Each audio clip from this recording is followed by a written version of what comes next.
Peggy's going to read a little bit about what we did. Keep me on track. Are you ready? Yes, I'm ready. Can you hear me? Oh, here, let's switch the mic over. Oh, got it? Oh. Get my eyeballs out of the way. Now, can you hear me? There we go. This is Battle Cats.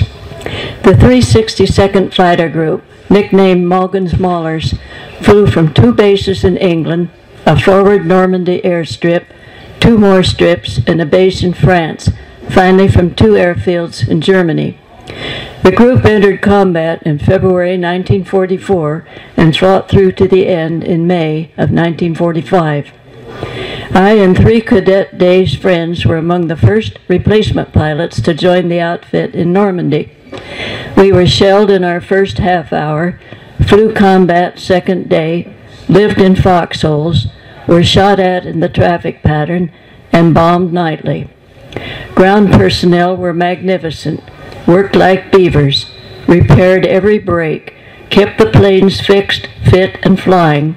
2 were killed by shell fire at our Normandy airstrip, A-12. Like fierce battle cats perched on the mat-covered shoulder of their Asian warriors in hand-to-hand combat, we too slashed, scratched, snarled, and bit for our warrior, General George S. Patton's Third Army. We covered his columns in their drive across France. We protected his flanks, pinned down his opposition, blew up locomotives, freight and tank cars, bridges and tunnels, turned German ammo and fuel dumps into volcanic spectaculars. We destroyed swastika-bearing buzz bombs, ME-109s, FW-190s, staff cars, half-tracks, artillery, and 88, 40, and 20 millimeter anti-aircraft guns. But the thing we were most appreciated for was knocking out enemy armor. The German 88 millimeter gun on a Tiger tank could hold a column at bay and rapier it to oblivion. Our tanks were outgunned by Jerry until effective tactical teamwork evolved from the dust and death of Normandy's battle duels. P-47 combat pilots on the ground in forward armored units directed their Thunderbolt squadrons to troubling targets.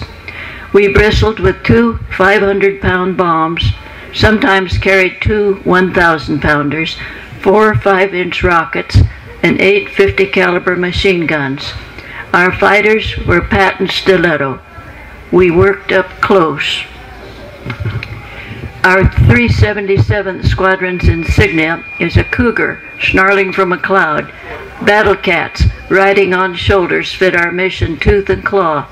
The huge fighter plane showed the ferocity of a cat with spine arched. Its young pilots had the will to inflict the threat. All right, let's get this back. There we go. I could go on forever, and Peggy tolerates it. So maybe I'd like to hear what you'd like to hear. Well, let's don't forget to add the part where you got shot down. I'm sure they would like to know a little bit about that. All right. The book tells it right at the first chapter. I thought I'd hit everybody hard and get them. And the last chapter is what Peggy, or the last page is what Peggy just read. Yeah, it was a.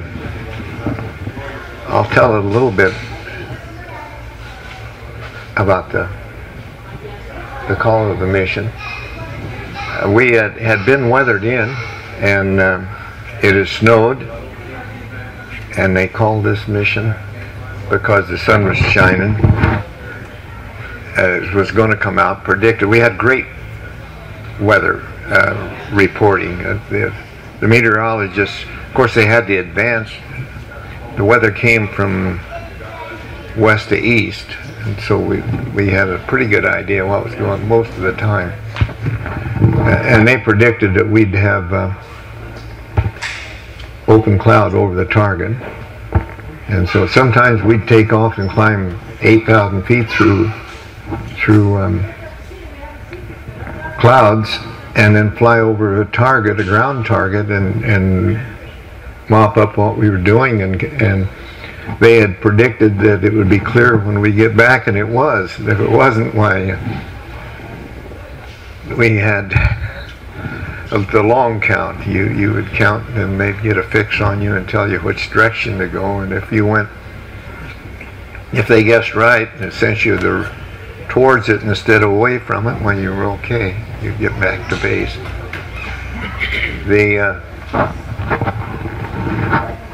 This one was in Germany, and we had been flying pretty much ground targets, knocking out, protecting the Patton's ground forces. We got acquainted with the life that they had, and we wanted to help because we knew what was going on there on the ground for those fellows. And we talk about that we were supporting, and we felt that we led them across France. And we had one of our pilots that was, I'll get to it. Oh, it's all good. One of our pilots in the lead tank, or he had a Jeep, and sometimes he'd have a radio. That Pete Quasado, the general that for the 19th attack, a wonderful guy, figured this out, that this sending information back over to here, and they send it to somebody else, and then they tell you whether to hit the target or not. It was clear out of whack. I mean, it's just like getting in the ring and the guy hits you over the heart. You drop your guard, and then he hits you on the chin. Just too late. Well, this mission was a good one, and it was right. The weather opened up, and our leader was Roy Barker, a heck of a neat guy. He was sharp. He was been not an original pilot, but he was one of the first religious pilots to replacement pilots. He's from California, and he led the mission, and he said, we're going to do it a little different. You see a target, and you see a target, why give me a call, and you go down and get it. And I was leading an element, which is the element leaders were, of course, in training to become flight leaders, and an element is 2 aircraft, and I spotted a couple of locomotives in a little village, and said, and we were just turning to go back another direction, and I'll catch you on the swing around. That's what he said. He said, catch us on the swing around. So I went down, and there were 2 locomotives sitting under a bridge, and it was a little hard to get at them. The town was up on the hill on the side, and there was one, actually there's 2 knobs. I've got a picture of them over here that I flew over, similar to where I live in the Dalles. 2 knobs. I could go out there and relive that. And I knocked out the locomotive. I said, our wingman, to take the one on the right, I'd take the one on the left. He was on my out in battle formation on my right. And when I come back up, my locomotive was a steamer, and war is kind of, it's not fun, but it can be exhilarating. And my old colonel said, you're not afraid, but you're always scared. And so I came up, and it was good to see that steam going, but the other one wasn't hit. And I called my wingman to cover me. I was going back and get the other one. So I did. We had, this is some of our first missions after that streaking across France, and we were hitting moving elements that weren't set up and fixed. Well, these people were set up and they knew which way the airplanes were going to come or the enemy, and they had anti-aircraft batteries there that were pretty good, but as long as you kept one airplane up overhead, it was protection, because there's nothing we enjoyed more than knocking out enemy ground fire. So when I went down, I thought, well, I'll do the works. I armed my bombs, and they were 4 or 5 second delays, 4, 2, 5, and which at the speeds you're going, that's quite a ways. And I dropped the whole front, felt the airplane come up, hopped over the bridge, felt the explosion as I turned at the upper end. And just as I turned, I looked down there, a German 20 millimeter, a pair of them, not 40 yards from my wing, or 40 feet below my wingtip. I was going to go up this side canyon to keep them from following us. We called it cabbage cutting. You went over the target and you stayed real low until you got away from the target, and we're always trying to outthink the other. Well, somebody was outthinking us that day, or me. Pretty easy to do. But they were set up just about in the right place, and I felt 2 little thumps, just thump, thump. As I describe it, it was kind of like riding my Montgomery Ward Flyer down this sled hill that had Oleg School, and you go over a rut, you know. And it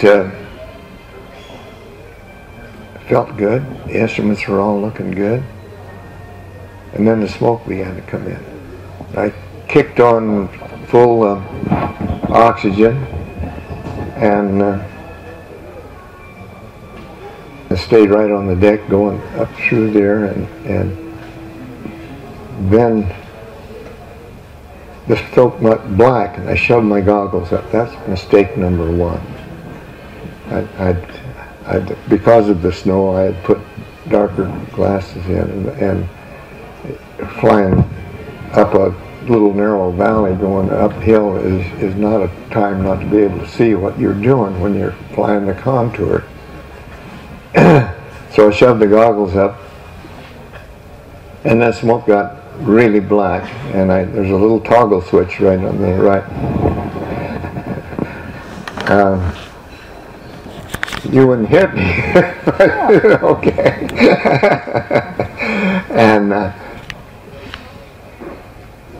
And that opened the canopy just a little bit. Well, for the moment, that was entirely the wrong thing to do, because it gave it air, and what I didn't know was I had a 20 millimeter that had come right through my seat pack and it stopped right in my leg, between the knee and the hip, and was burning, and that was igniting. It was an incendiary. And when the flame hit, well, I just reached up and pulled. There's a little thing here. We didn't have engines on our lawnmowers then. You pushed them back in my day, but now that little thing you pull to start the engine, at least when I used to mow my lawn, it jettisons your canopy. And at the same time, I jammed my feet down in and flipped my seat belt and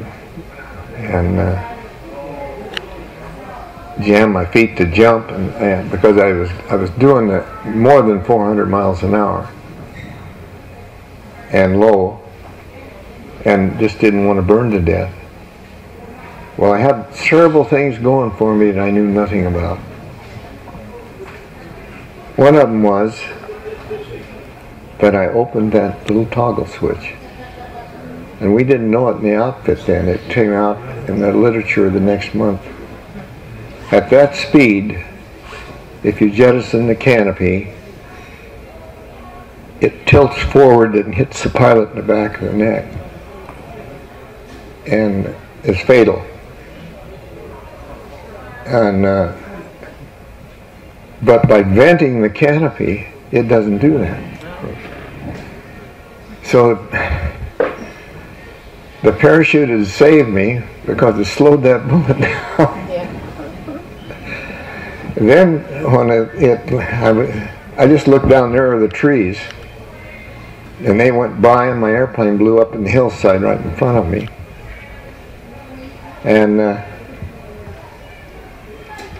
this went thump. It was just like a two-track road through the trees. I lived on the ridge between the two, like a jeep track up through the timber. And I thought, well, I'm going to be able to stand. I can remember that. And I couldn't. I just went thump. My rump just hit the ground. But I was able to get up. And the thing that bothered me, there was no airplane. Nobody circling. Nobody orbiting. No sound. Not a sound.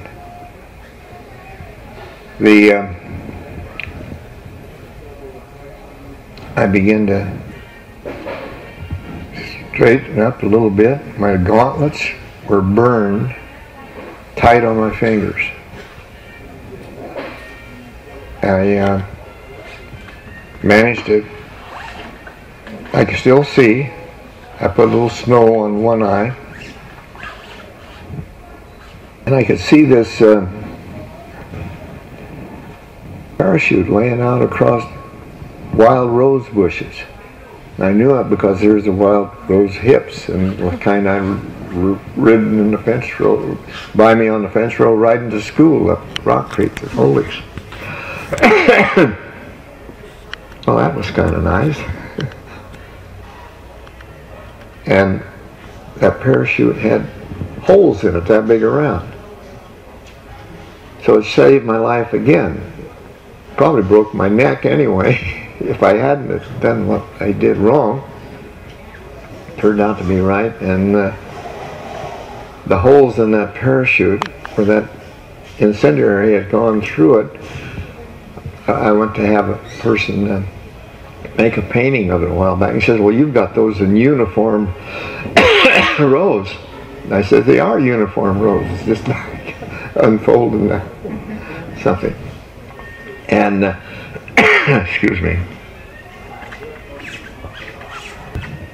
it just seemed like things were going pretty good. I'd be okay. I didn't know how bad I was. I figured I was not too good, and I started walking up a hill. It's fairly steep, but fairly open. And I got to the top of the hill, and the Germans, everybody was using everything there was for fuel. And they would pile the brush, they would prune the trees, and I was in a pretty good little timbered spot. And I heard voices and at an opening, and I was looking out, and you elk hunters have been on the edge of a meadow, and you look out across the meadow and you see elk on the other side or something. I was, or you know there are later on. Well, I was kind of like the elk looking out and seeing. I heard these voices. I dimly see them. They walked on by, and I figured they were going up to where my airplane had hit. And while I was making up my mind what to do next, I heard a car drive up that little road. And I said, well, this is it. I hadn't tried to bury the parachute or anything. We had training in escape and what to do, but I figured it was all written right there in the snow. And so I was hunkered down under that pile of brush. I would watch those people go by. And so I started trying to get up and see, and I could hear the voices, and they came up right on up the hill, and I could see three of them kind of spread out, one of them following my track. And I mean, after all, I'm 21 years old. I have had a lot of experience, you know. This little side, I got to get a little breather here. The colonel used to say, you know, in later years, and he said we had about 1,100 men, and about anywhere from 100 to 120 pilots. And he said the average age was just under 20 that first year.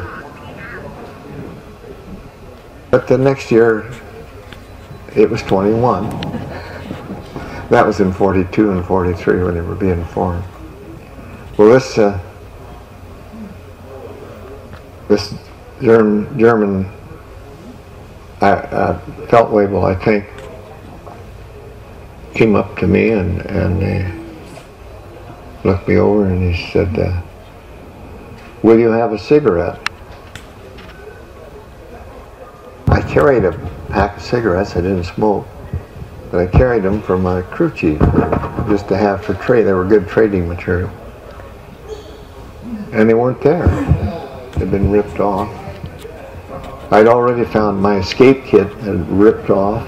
When the chute opened, it was gone. It was on a patch on it. And I said, "I'm sorry." I said, "No, will you have one?" And I knew all about it. I could. My cousin took German when he was in grade school, and he used to tell me a few words. I knew one phrase, and I knew how to count. Ein, zwei, and drei. So I was pretty limited, and this fellow was speaking fairly good English. He said, "For you, the war is over. Are you armed?" And I didn't tell about my knife. I had this marine knife in a pocket in the back of my parachute. And I had got it out, and actually, if I hadn't learned to skin rabbits and those kind of things when I was a kid, but I actually took that marine knife and skinned my hand to get my gloves off, and then when I got the fingers out, well, then I could get my other gloves. So my gloves were laying in shreds down there by where the parachute was. And he said,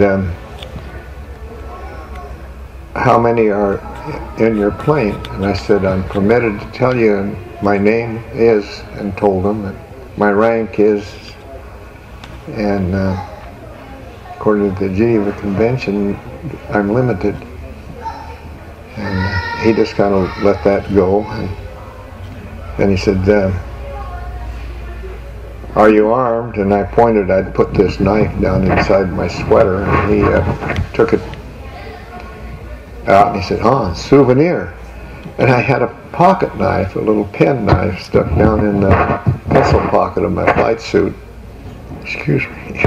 Oh, doing great. And he said, "Ein more souvenir." And so we started walking. He didn't help me. They had one of them on each side of me, and they took me down, and we got in the car and we went to the town, and where I was let out in the city square and taken over to the city hall, which I went back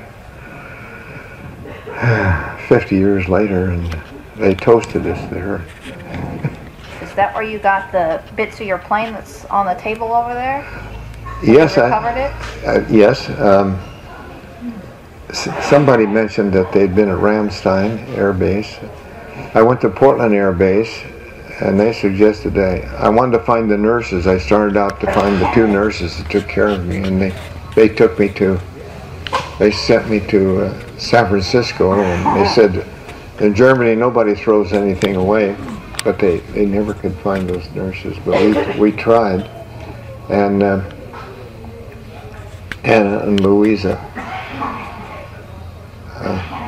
What was the rest of the question? Oh, the bits of your airplane that are back on the table. Oh, yes. When you went to recover Right. those. They. So I went to Portland, and they fixed me up with Ramstein Air Base, and this is in when was it? 45? No, this time we were going, when we located it, it was 94, 50 years. But they, it's modern even then. Mm-hmm. And they communicated with Ramstein, and oh yes, and a little German gal named Gerlinda put an ad in the paper, and they found 7 responses, and one of the girls that we heard of the group that was walking on the brush, her name is Liesel, and she told him like where the airplane was. And of course the airplane had been salvaged way back then, but they went up there with, there's pictures of it here, of them with Geiger counters or metal detectors and so forth, and they spent about 17 hours up there and picked up when we went up there with them, I said he had all these parts. There's pictures of them getting their parts. He said, I have a bunch of biscuits. He went off to the side, and here's the ammunition out of my airplane. The 50 calibers are all bent and so forth. Short story, I brought those home on the plane, and my friend says, I think those have still got live powder in them. They did. So, does that answer your question? Oh yeah, for sure. I can go on forever. See, I took my watch off, didn't I? Or did I leave it on? Oh, I left it on. My talking watch has a substitute that's working right now. What time is that? 5 after 12.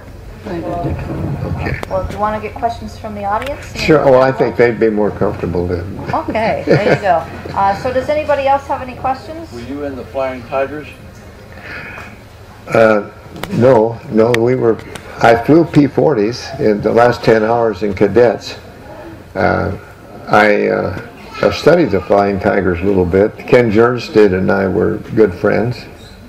Ken was a P-47 test pilot, and that's how we got acquainted. And that's after he was in the legislature. I took Ken to. He flew with me a time or two, and after he lost his sight, we'd drive home from. I got pretty involved in water issues with the state, and he would ride home with Peggy and I, and I even suggested maybe one time he'd like to fly over Rajneesh, and he had flown with me over his home there in the Willamette Valley. He was a hero down in Peggy's country too, and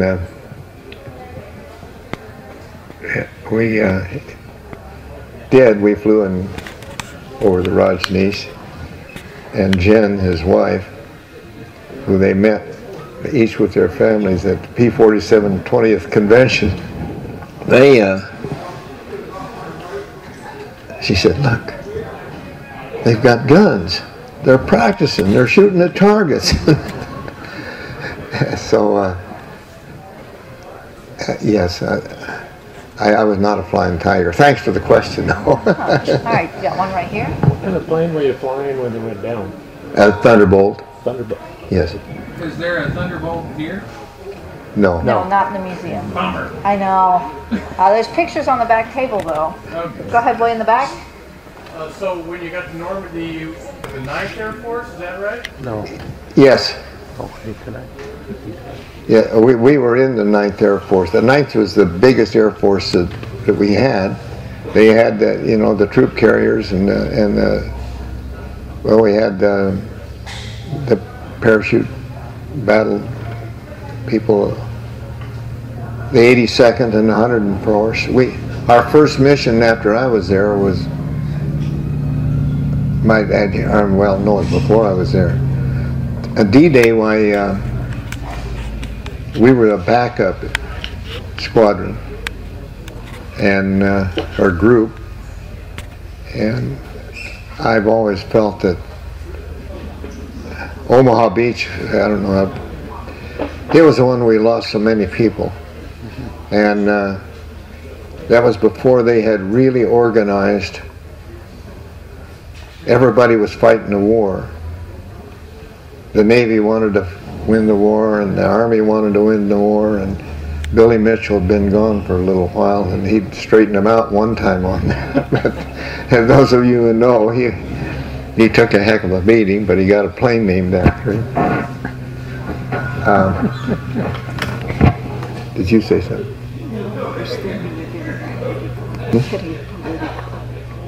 Oh, I am getting political. The only political thing in my book is the price of the book. I said it, I didn't know how, and I finally decided a war bond would be a good example. There you go. Thank you, dear. You got a question, sir? What? Go ahead. What POW camp were you held at? Stalag 4B. His head's right up there. Okay. Thank you. How long were you there? At 4B, I was there from just before Christmas until the 20th of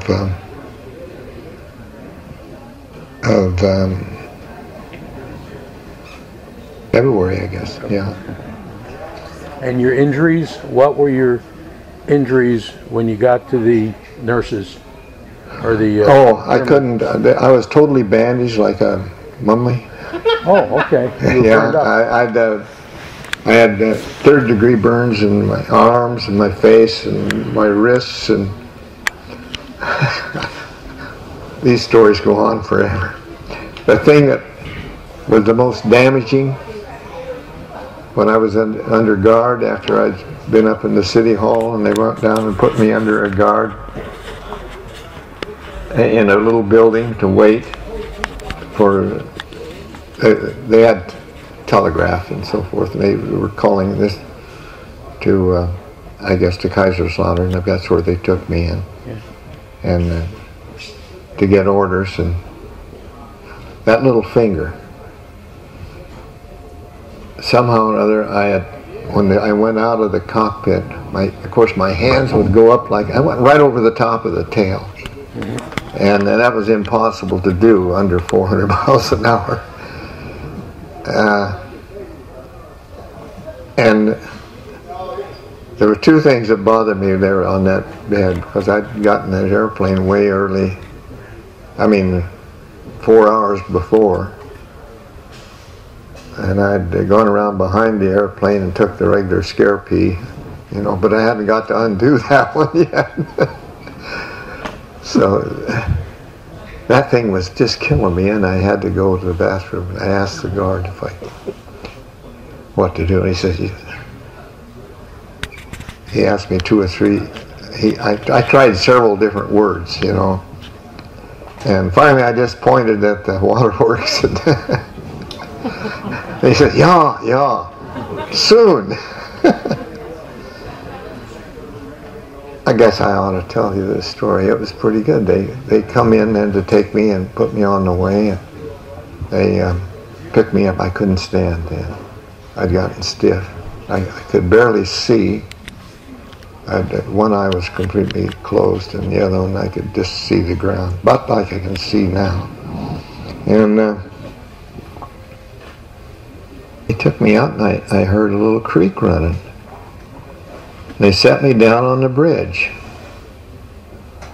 Well, before I went out there, my last word of connection with him, when I pointed, I said, "Shh, shh." And he says, "Yeah," you know.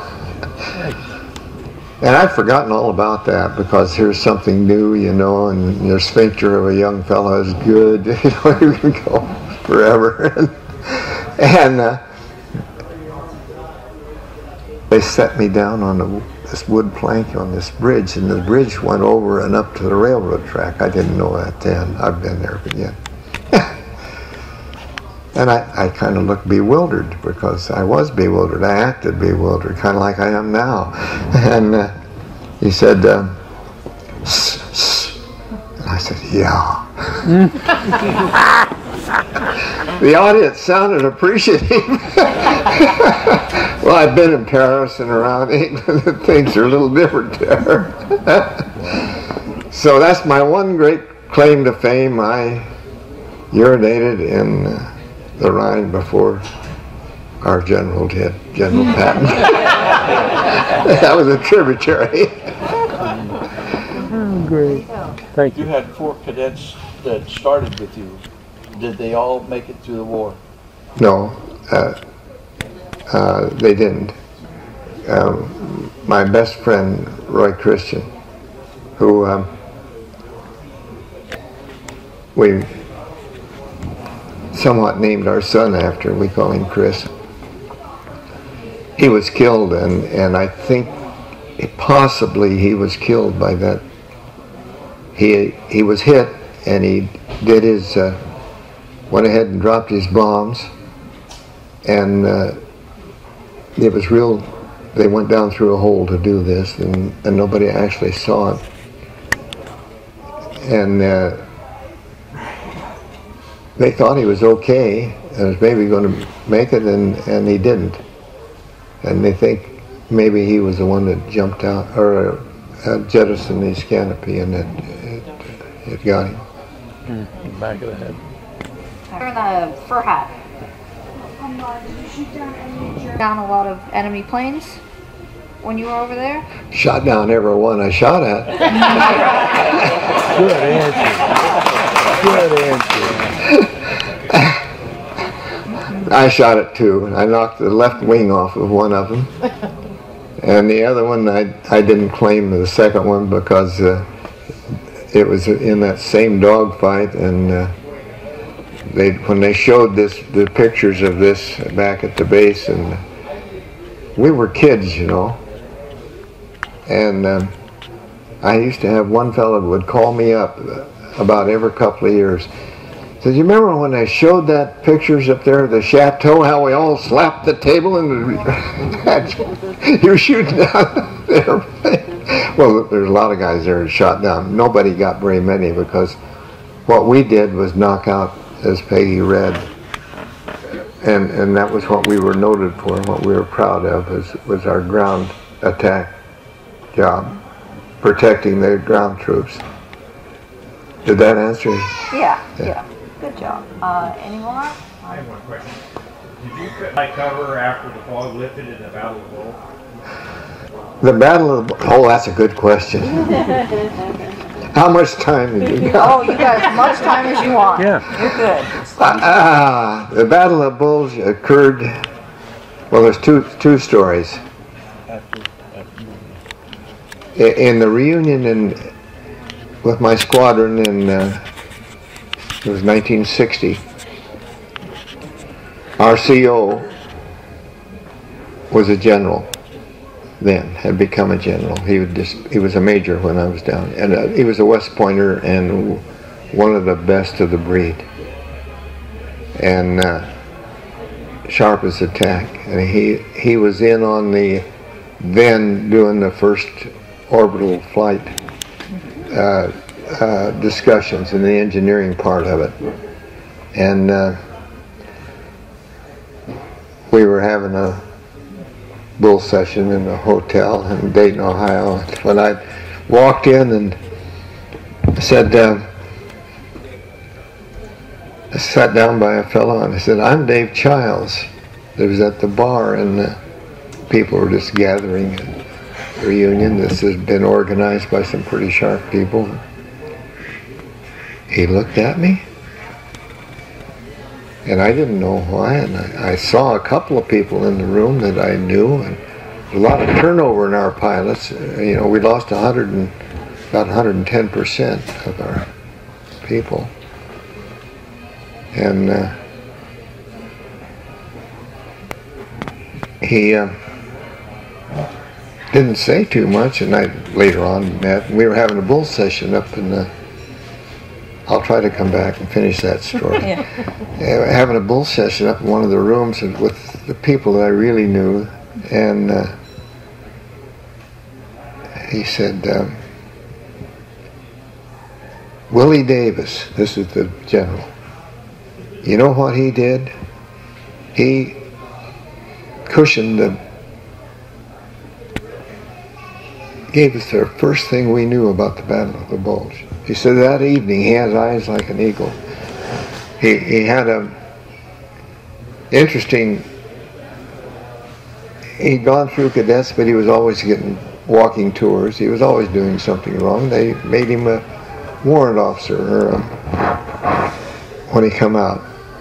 But he was one of the best pilots we had. For two reasons. He sent me, his son sent me a copy of what he'd written about me the day I got shot down. I'll get back there. This was just recently, a couple years ago. He's over in the Mideast round, flying helicopters. And on this he said, I thought you'd be interested. He said, we lost Big Dave Childs today. I'm 5'9". Those guys were all 5'7". That's the kind of guys who are in fighter pilots. But that Big Dave Childs. Now where were we? The Battle of the Bulge? Yeah. Willie Davis had spotted that buildup in that tanks. Those tanks in that they were coming in just at dusk, and he said something's going on over there. I was in the Stalag 4B. I still had the bandage. I was totally bandaged. There was a French doctor that took care of me, and two dental assistants would do my dressings and the burns. They were healed, and I better not get into that. And these Britishers would say, Jerry's up to something. And I didn't know him too well, you know. He says, there's something going on here. And we'd hear these tanks going all night. And that was them moving tanks from the Russian front over and getting them up ready to go. My friend Red Campbell, who's gone now, he led the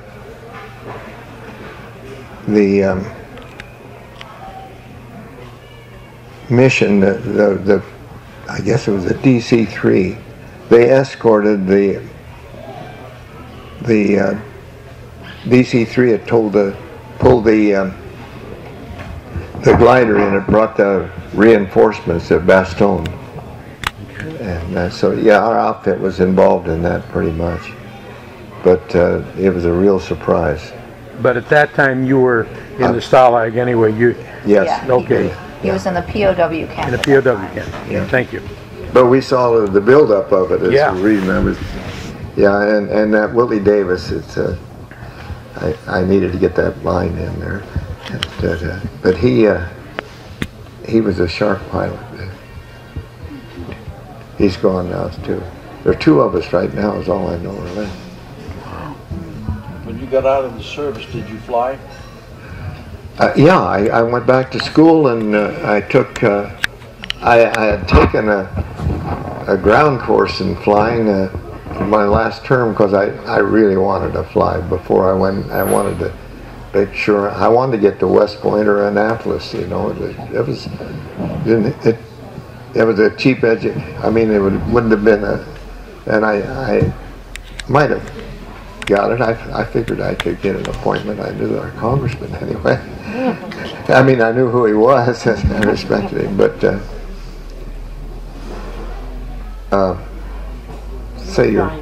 You flew Super Cubs Oh, after the war?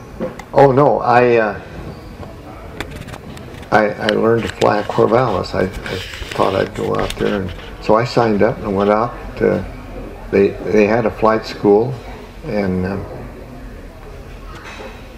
my instructor, when we got down in the first flight, he said, "You've flown before." I said, "I hope it'd show." He pulled the next flight, and he pulled a forced landing on me, and he said, told me what to do. Well, I had the old military thing under a forced landing, you know, get the nose down and don't turn, just come in. And so I did that, and I said, "I know you had an idea, and you want to run over." His name was Gar Leva. He's a heck of a good guy. And I said, "Would you demonstrate that to me?" Or he said, "I'll demonstrate it to you probably." And he just went over, he said, "Forced landing, same threat." He just kind of slipped it off on this thing, just slipped it off, you know, skid and full rudder, and you know, I'd have spun a half a turn in a 47 in that. Yeah. But it just was so much fun, and so yeah. Peg's brother Jack is here today, and he and I went flying over Vanport then in a Cub I hired down at McMinnville at that time. He was 6'8", just a gangly kid. And, he still is. He still is. Any more questions from anybody? I can say thank you. Absolutely. Thank you. Yep, very much so. Thank you so much. Thank you for letting me along.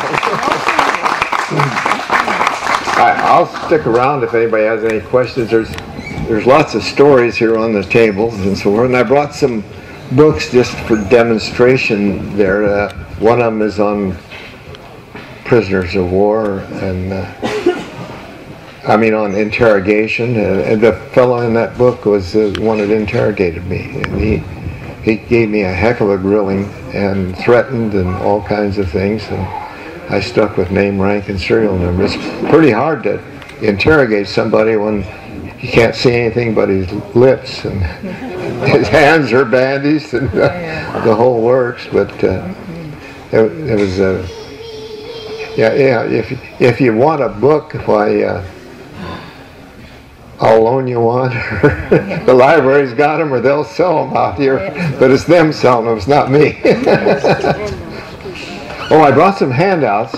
Yep, They're on the table there. One of them is by Yank, and the other one is by what was it? The London Illustrated. The London Illustrated. It's kind of like Look and so forth. They were. It's an interesting story. They wrote about our squadron right there on the beachhead in France, and we were unique. We were the closest ones to the front line. Thank you so much. You're welcome. Give a break.